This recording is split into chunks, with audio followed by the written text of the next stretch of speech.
চলমান ইসরায়েল ফিলিস্তিন যুদ্ধে বা ইসরায়েলি দখলদার বাহিনীর অবরুদ্ধ গাজা উপত্যকায় গণহত্যা চালানো যাই বলা হোক না কেন, ইসরায়েলের সবচেয়ে বড় সমর্থক এবং পৃষ্ঠপোষক যে আমেরিকা, তা কে না জানে।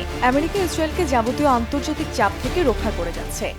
বিকাশে কম খরচে ক্যাশ আউটের লিমিট বেড়ে 50,000, প্রিয় এজেন্টও 2টা। বলা যায় মার্কিন যুক্তরাষ্ট্র তার সর্বশক্তি ব্যবহার করে ইসরায়েলের পিঠ বাঁচিয়ে যাচ্ছে শুরু থেকেই। এমনকি গণতন্ত্রের কথা বলে মুখে ফেনা তুলে ফেলায় বাইডেন সরকারের দ্বিমুখী চরিত্র যেন একদম মুখোশ খুলে বাইরে এসে পড়েছে। তার সরকার চূড়ান্ত একনায়কতন্ত্রের প্রমাণ দিয়েছে। এমনকি আমেরিকার বিশ্ববিদ্যালয়ের ক্যাম্পাসে গাজায় ইসরায়েলি আগ্রাসনের প্রতিবাদকারী শিক্ষার্থীদের ওপর পুলিশ দিয়ে নিপীড়ন চালাতেও পিছপা হচ্ছে না বাইডেন সরকার। পুরো পৃথিবী জুড়ে বয়ে চলছে সমালোচনার ঝড়, আর সে সমালোচনার তীর যতটা না ইসরায়েলের দিকে, তার কয়েক গুণ বেশি যেন আমেরিকার দিকে। ইসরায়েলি দখলদার বাহিনীর চলমান গণহত্যায় গাজায় নিহতের সংখ্যা প্রায় 35,000 ছুঁই করছে। এর মধ্যে বেশিরভাগই রয়েছে নারী ও শিশু। এমনকি এই নিহতদের মধ্যে শিশুর সংখ্যাই 16,000-এর বেশি। এত সবেও টনক নড়েনি বাইডেন প্রশাসনের, কিন্তু এবার যেন একটু ভিন্ন সুরে গান গাইছে তারা। সম্প্রতি শোনা গেল আমেরিকা যুদ্ধ উপলক্ষে ইসরায়েলকে আর অস্ত্র বা অর্থ দিয়ে সাহায্য দেবে না। এমনকি ফিলিস্তিনের রাফা শহরে ইসরায়েলি দখলদার বাহিনীর আক্রমণকেও ভালোভাবে নিচ্ছে না বাইডেন প্রশাসন। এই সপ্তাহের শুরুতে মার্কিন প্রশাসন 3,000-এরও বেশি ভারী বোমার একটি চালান স্থগিত করেছিল, কারণ তারা ভয় পাচ্ছিল যে সেগুলি রাফাতে ব্যবহার করা যেতে পারে।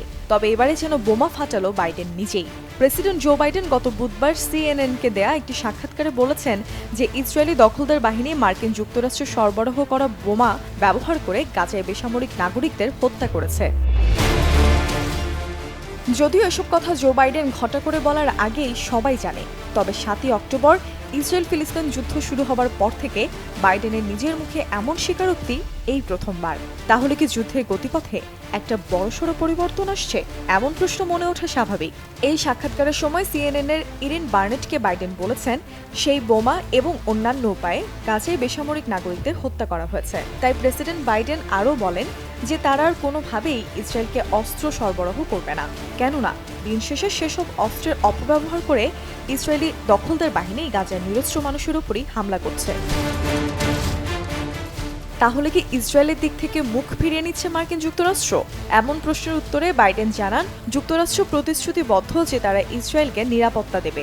তবে এর অর্থ এই নয় যে সে যুদ্ধে তাদের অন্যায় আচরণকে আমেরিকা সহ্য করবে। নিরাপত্তা তাদেরকে অবশ্যই দেওয়া হবে, কিন্তু সেই সাথে ওই অঞ্চলে বেসামরিক নাগরিকদের ওপরে তারা যাতে আগ্রাসন চালাতে না পারে, সেটাই আমরা বলছি। ইসরায়েল থেকে মুখ ফিরিয়ে নিচ্ছে না যুক্তরাষ্ট্র, শুধু তাদের যুদ্ধ করার ক্ষমতা কমানো হচ্ছে। আসলেই কি তাই, নাকি আসন্ন নির্বাচনে ভরাডুবির হাত থেকে বাঁচবার নতুন কোনো কৌশল? এরই মধ্যে রাফা আক্রমণ করে বসেছে নেতানিয়াহু।